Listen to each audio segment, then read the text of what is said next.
আরে দিদি, ভালোই হলো তোমার সাথে দেখা হয়ে গেল। অফিস ছুটি হয়ে এই বাড়ি যাচ্ছি। তা তুমি বুঝি পুকুর থেকে জল নিয়ে বাড়ি যাচ্ছ? চলো আমরা একসাথেই ঘর যাই। না রে ছোট, আমি যাবার সময় একটু মাঠ থেকে কলমি শাক নিয়ে যাব। তুই তো আর সেসব পারবি না, তাই তুই আগে ঘরে চলে যা। তারপর আমি গিয়ে সন্ধেবেলা খাবার তৈরি করে দেব। ঠিক আছে দিদি, তাই হবে। তুমি বরং কলমি শাক তুলে আসো, আমি বাড়ির দিকে যাচ্ছি। ও, তুমি চলে এসেছো? দিদি ঘরে নেই, গেছে মনে হয় পুকুর পাড়ে জল আনতে। বসো একটু। আসার সময় তো দিদির সাথেই দেখা হয়েছিল। অনেকবার বললাম একসাথে আমরা ঘর যাই। সে যদি শোনে, বলে কিনা মাঠ থেকে কলমি শাক এনে তারপর আসবে। তাই আমি একাই চলে এলাম। যাই বলো, যবে থেকে আমি চাকরি পেয়েছি দিদি একটু দূরত্ব বজায় রেখেই চলে। আমি কি আর বুঝি না নাকি? সে যাই হোক, এখন একটু বিশ্রাম নিই।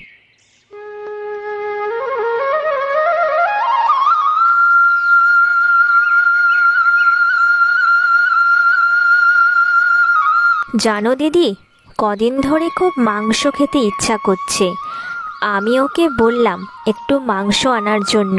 তা পাশে দাদা ছিল, দাদা বলল কাল সবার জন্যই মাংস নিয়ে আসবে। জানি জানি, তুই তো এখন এই সংসারের সর্বময় কর্ত্রী। তুই যা বলবি সেটাই তো সবাই শুনবে। মাস গেলে এতগুলো টাকা রোজগার যে করিস। তাতে কি হয়েছে দিদি? তুমিই তো সব রান্না বান্না করে দাও, সংসারটাকে তুমিই তো সামলাও। আমি আর সংসারের কী বা কাজ করি? নিজের হাতে তিল তিল করে সংসারটাকে গড়লাম, আর এখন আমি এই সংসারের পর আবর্জনার মতো। নিজেও বেকার আর স্বামীরও রোজগার কম। এমন করে কেন বলছো দিদি? তোমার যদি কিছু দরকার হয় আমাকে বলো, আমি সেটা ঠিক জোগাড় করে দেব। থাক থাক, তোকে আর দয়া দেখাতে হবে না। একেই তো আমার স্বামী বেকার মানুষ, পাড়ার লোকে হেয় করে, কথা বলে। ওসব কি আমি বুঝি না ভেবেছিস? সেসব কথা বাদ দাও দিদি, লোকের কথায় কান দিয়ে লাভ কি? শোনো, কাল একটু বেশি করে ঘুমাবো। কাল আমার ছুটি, বুঝলে?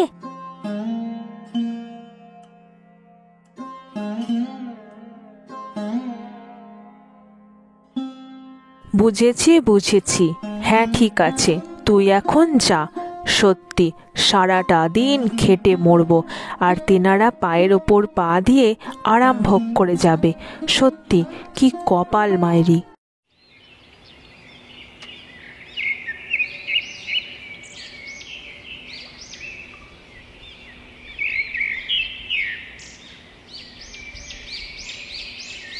কিরে শিউলি, আর কত ঘুমাবি?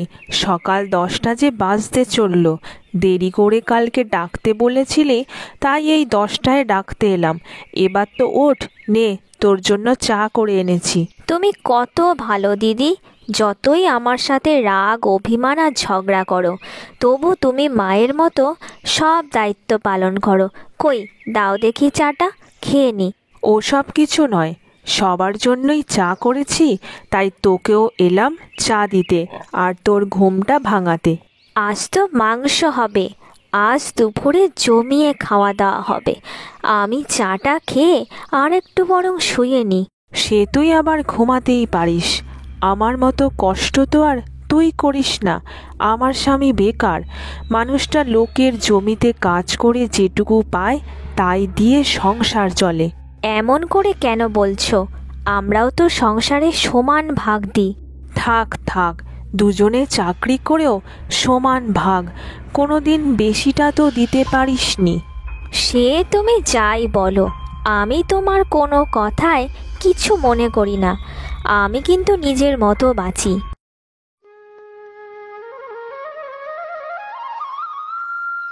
আহ, এত পরিশ্রম কি আর শোভা দেয়? আর যে পারছি না এত খাটতে। কই গো গিন্নি, একটু জল দাও দেখি, ভীষণ জল তেষ্টা পেয়েছে। এত পরিশ্রম কি তোমার শোভা দেয়? দাঁড়াও দাঁড়াও, আমি এখনই তোমার জন্য জল এনে দিচ্ছি।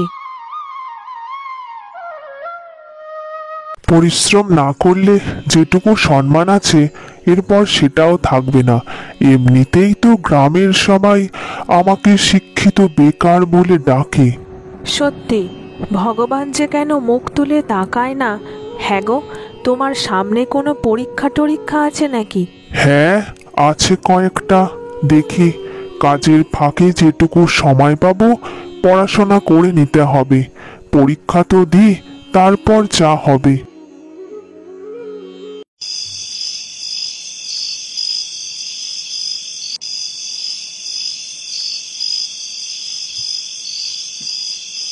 হ্যাঁ গো, সুমন আর শিউলির খাওয়া হয়ে গেছে নাকি? কই, আজ তো ওরা আমাদের সাথে খেতে বসলো না। হ্যাঁ, ওদের খাওয়া হয়ে গেছে। কাল বলছিল কলকাতা যাবে, তাই আমি দুজনকেই তাড়াতাড়ি খেতে দিয়ে দিয়েছি। কী সব জরুরি কাজ আছে বলছিল। হ্যাঁ, দুজনেই ব্যস্ত মানুষ ওরা। আচ্ছা, যে কথাটা বলার ছিল, কাল আমিও কলকাতা যাব, একটা ইন্টারভিউ আছে। দেখি যদি এ যাত্রায় অন্তত কপাল খোলে। জানি না গো, জানি না। ভগবান যে কবে মুখ তুলে চাইবে আমিও জানি না। সত্যি তোমার যদি একটা চাকরি হয়ে যেত কত ভালো হতো। হ্যাঁ, সেই বেকার মানুষের অনেক জ্বালা। ছেলেরা তো আর মেয়েদের মতো কাঁদতে পারে না। আমরাও যদি কাঁদতে পারতাম তাহলে বোঝানো যেত বেকার ছেলেদের কত জ্বালা। চলো এবার খাবারটা খেয়ে নাও, না হলে এই গরম গরম খিচুড়িটা ঠান্ডা হয়ে যাবে। কাল সকাল সকাল একটু উঠে রান্না করে দিও। জানি তোমার কষ্ট হবে, তাও কলকাতা অনেকটা দূর। আর শোনো, সুমন আর শিউলিও বেরোবে, ওদের জন্য একটু খাবার বানিয়ে দিও। ঠিক আছে, ঠিক আছে, ও নিয়ে তুমি চিন্তা করো না। সবার জন্যই সকালে উঠে খাবার তৈরি করে দেব।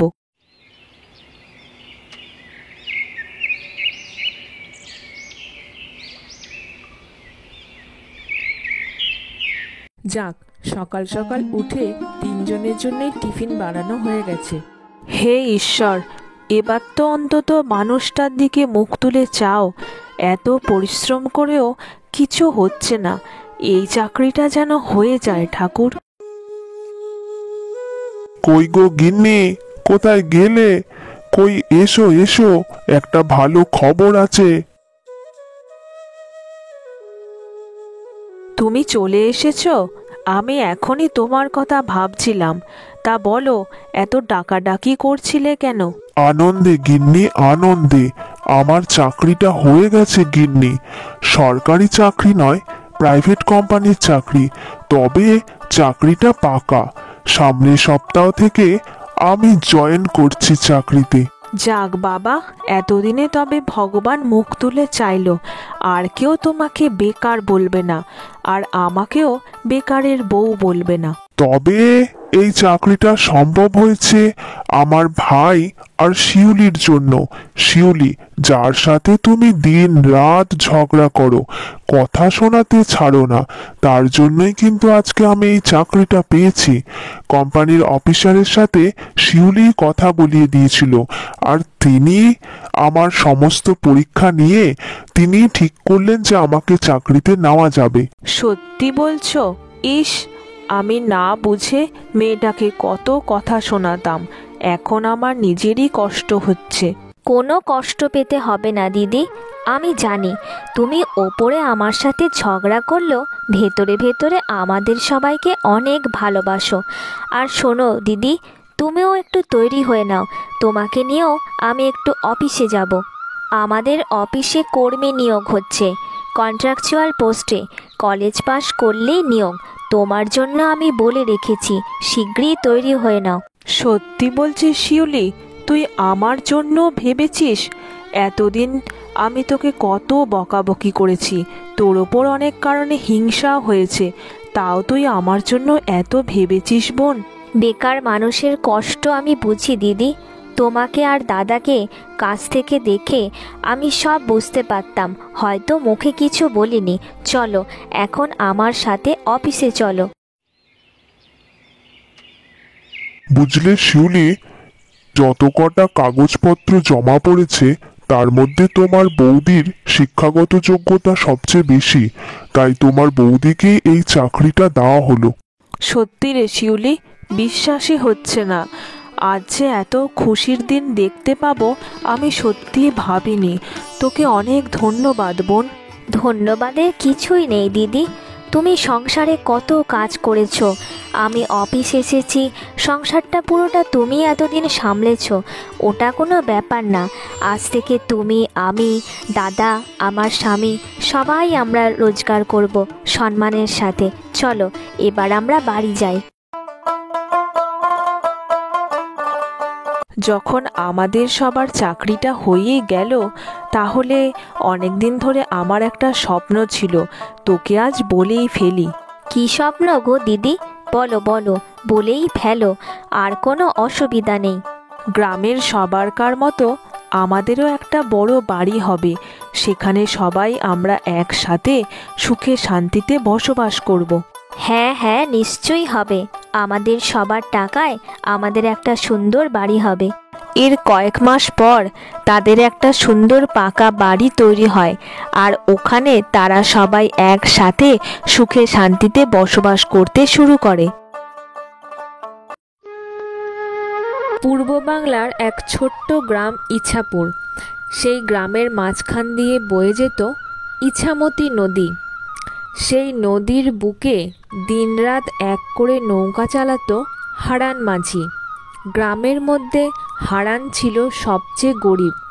বাড়িতে তার স্ত্রী মালতী ও মেয়ে মুন্নি বসবাস করত। হারানের ছোট্ট মাটির বাড়িটিকে সে নিজে হাতে যত্ন করত।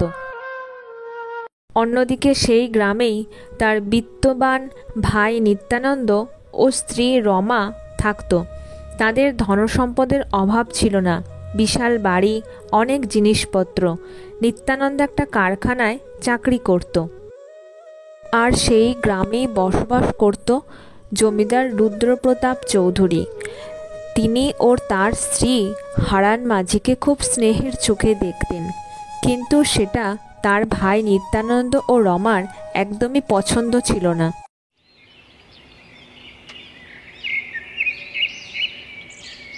যাই বলো দিদি, আমাদের এত টাকা পয়সা সম্পত্তি থাকা সত্ত্বেও এই গ্রামের জমিদার বাবু তোমাদেরই বেশি স্নেহ করেন, অথচ তোমরা কত গরিব।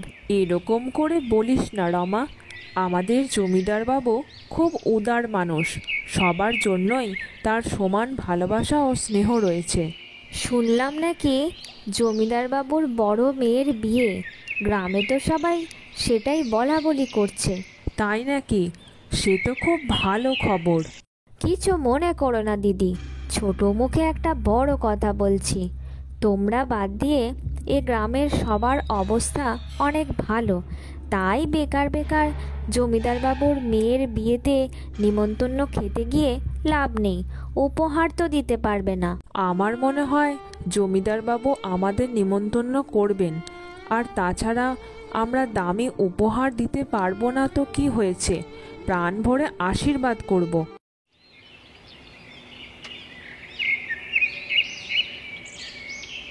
বলি, আমাদের গ্রামের জমিদার বাবুর মেয়ের বিয়ে বলে কথা, আমাকে কিন্তু একটা সোনার হার কিনে দিতে হবে। আমি ওই একঘেয়ে পুরনো হারগুলো আর পরবো না। হবে হবে, সব কিনে দেব। আমি কি আর বুঝি না যে তুমি বৌদির সাথে পাল্লা দিতে চাইছো? ও মা, বৌদির সাথে আমার তুলনা? তোমার দাদার তো দিন আনতে পান্তা ফুরোয়, ওই মাছ ধরে কি আর সংসার চালানো যায় নাকি? তার সাথে কি তুমি আমার তুলনা করছো? না না, সেটা করিনি। আপাতত তুমি যা চাও তাই এনে দেব, চিন্তা নেই।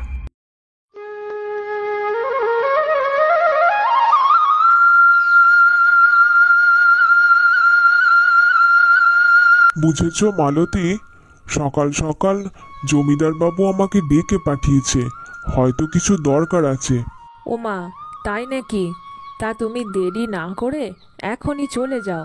শুনছিলাম জমিদার বাবুর বড় মেয়ের বিয়ে এই কিছুদিনের মধ্যেই, হয়তো সেই জন্যই তোমাকে হয়তো ডেকে পাঠিয়েছে কোনো কাজের জন্য। হ্যাঁ, সেই সুবাদে যদি একটা কাজ পাওয়া যায় মন্দ হয় না। শুধু মাছ বিক্রি করে কি আর সংসার চলে? ঠিক আছে, চিন্তা করো না, দেখবে একদিন সব ঠিক হয়ে যাবে। এরপর হারান মাঝি সেদিন সকালে জমিদার বাড়িতে যদি কোনো ভালো কাজ পায় সেই আশা নিয়ে রওনা দেয়। বেঁচে থাকো হারান, এই মাত্র তোমার কথাই হচ্ছিল, ভালো সময় এসেছো। তা আমাকে একটা বিপদ থেকে তুমি উদ্ধার করতে পারো। বলুন বলুন জমিদার বাবু, কি হয়েছে? সেরকম কিছু নয়, সামনের সপ্তাহে আমার বড় মেয়ের বিয়ে। তা তুমি তো নদীতে মাছ ধরো, ভাবছি তোমাকেই মাছের অর্ডারটা দিই। বিয়ে বাড়িতে অনেক লোকজন আসবে, তোমাকে কিন্তু ভালো ভালো মাছ এনে দিতে হবে। কোনো চিন্তা করবেন না জমিদার বাবু, আমি আপনার বিয়েবাড়ির সমস্ত মাছ এনে দেব। শুধু বলুন কি কি মাছ লাগবে। বলি বিয়ে বলে কথা, ভাবছি একটু ইলিশ পাতুরি আর চিংড়ি মাছের মালাইকারি, কাতলা মাছের কালিয়া করব। তাই এই মাছগুলো একটু বেশি পরিমাণে এনে দিলে ভালো হয়। আর এই কাজের জন্য আমি তোমাকে পারিশ্রমিকও দেব। একটা জিনিস খেয়াল রেখো হারান, বিয়ে বাড়ি বলে কথা, মাছগুলো কিন্তু আমার সময়ে চাই। কোনো চিন্তা করবেন না জমিদার বাবু, আপনি আমাকে এত বড় কাজের দায়িত্ব দিয়েছেন, আমি ঠিক সময় মাছগুলো পৌঁছে দেব। ঠিক আছে হারান, তোমার কাজের ওপর আমার পুরোপুরি ভরসা আছে, তাই এত বড় দায়িত্বটা তোমাকেই দিলাম। এরপর হারান মাঝি এত বড় কাজের সুযোগ পেয়ে মহানন্দে বাড়ি ফিরে যায়। এভাবে কিছুদিন কেটে যায়, আর নিত্যানন্দ যে কারখানায় চাকরি করত সেই কারখানা অনির্দিষ্ট কালের জন্য বন্ধ হয়ে যায়। আমার বরের চাকরি চলে গেল, আর ওদিকে হারান দাদা জমিদার বাড়ির বিয়েবাড়ি উপলক্ষে মাছের অর্ডার পেল। না না, এটা কি হতে দেওয়া যায় নাকি? যাই করেই হোক কিছু একটা ব্যবস্থা করতেই হবে।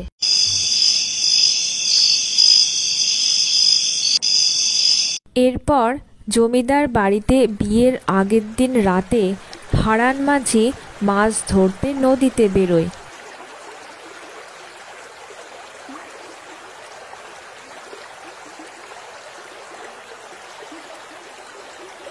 এইভাবে সে জমিদারের অর্ডার করা সমস্ত মাছ নদী থেকে নিয়ে ফিরে আসে।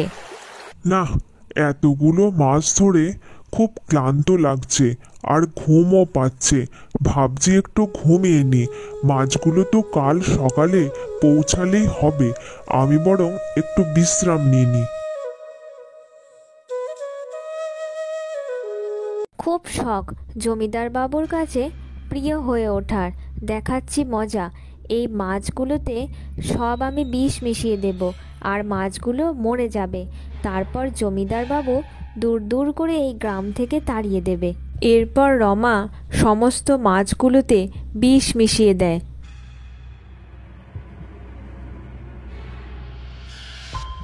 হায় হায় রে, এতগুলো মাছ পচে নষ্ট হয়ে গেল। আমি যদি কালকে রাতে না ঘুমাতাম তাহলে হয়তো এটা হতো না, কিন্তু মাছগুলোতে কে যে বিষ মেশালো কে জানে।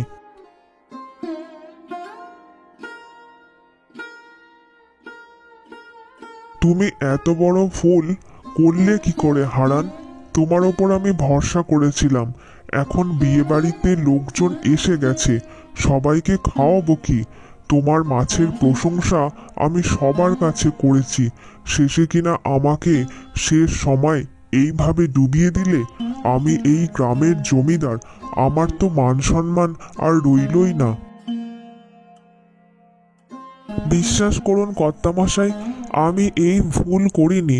আমি ভালো ভালো মাছই ধরে এনেছিলাম, কিন্তু কিভাবে যে মাছগুলো পচে গেল নিজেও বুঝছি না। তোমাকে আর বিশ্বাস করা যায় না হারান, তুমি আমার মান সম্মান ডুবিয়েছ। তোমাকে এক্ষুনি এই গ্রাম থেকে চলে যাওয়ার আদেশ দিচ্ছি, আর কখনো যেন এই গ্রামে তোমাকে না দেখি। কিন্তু আমি এমন পাপ কাজ করিনি কর্তামশাই, বিশ্বাস করুন। তোমার আমি কোনো কথা আর বিশ্বাস করি না। তুমি যে সত্যি কথা বলছো তার প্রমাণ কি? কোনো প্রমাণই তো নেই। তাই আমার আদেশ, এক্ষুনি গ্রাম ছেড়ে চলে যাও। এরপর হারান মাঝি মনের দুঃখে তার স্ত্রী মালতী ও মেয়ে মুন্নিকে নিয়ে সেই গ্রাম ছেড়ে চলে যায়।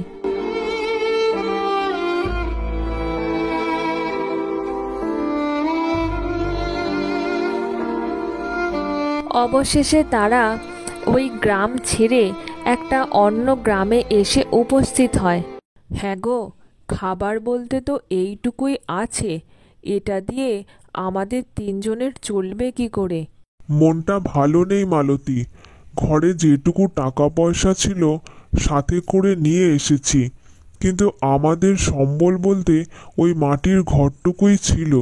এখন তো আর সেটাও রইল না। কোথা থেকে যে কি হয়ে গেল সত্যি ভাবার বিষয়।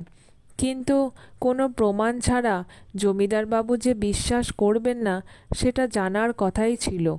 যাই হোক, তুমি পারলে এই মেয়েটার জন্য একটু খাবার নিয়ে আসো। ঠিক আছে, তুমি মুন্নিকে নিয়ে এখানেই বসো মালতী। আমি বরং দেখছি আশেপাশে কোথা থেকে একটু খাবার আনতে পারি কিনা। এরপর হারান ওই গ্রামেরই এক খাবারের দোকান থেকে কিছু খাবার কিনে নিয়ে যাবার সময় এক সাধু বাবাকে পথে দেখতে পান। বৎস, বলি মেয়ের জন্য খাবার নিয়ে যাচ্ছিস নাকি রে?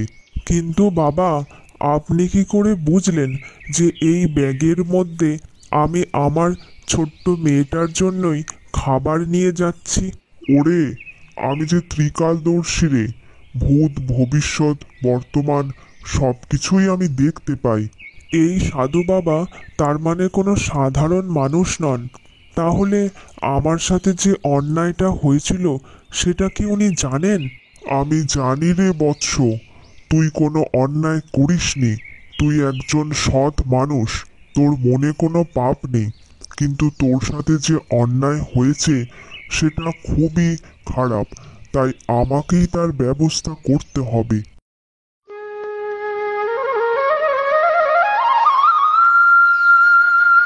পরের দিন সকালবেলা সেই সাধু বাবা হাঁটতে হাঁটতে জমিদার বাড়ির সামনে এসে উপস্থিত হন। আহা, আমার কি সৌভাগ্য!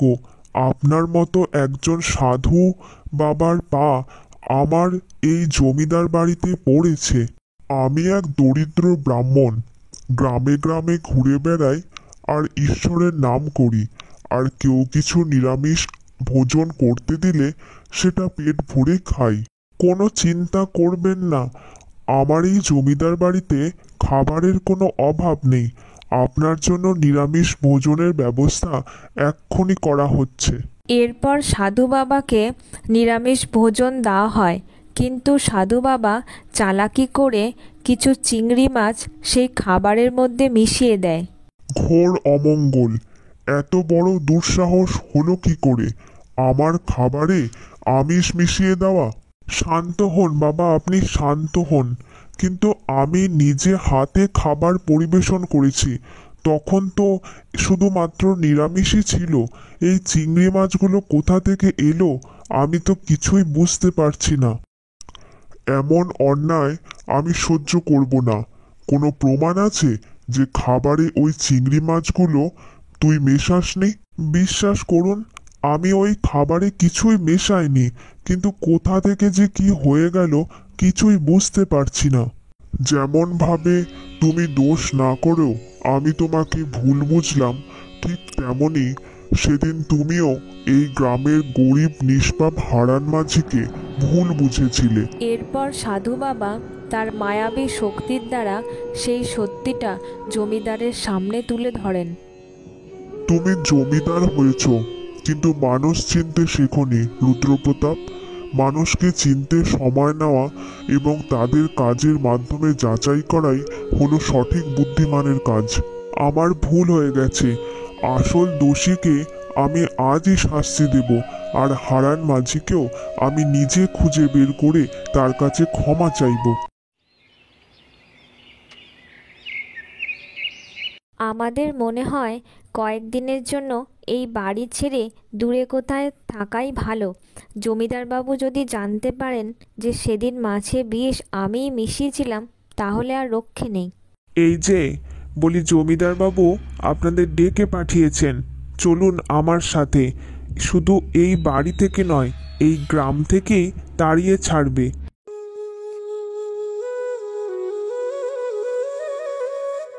হারানের সাথে খারাপ ব্যবহার করার জন্য জমিদারবাবু মনে মনে খুব কষ্ট পান এবং তিনি ঠিক করেন পরের দিন সকালেই তাকে খুঁজতে তিনি নিজেই গ্রামে বেরোবেন।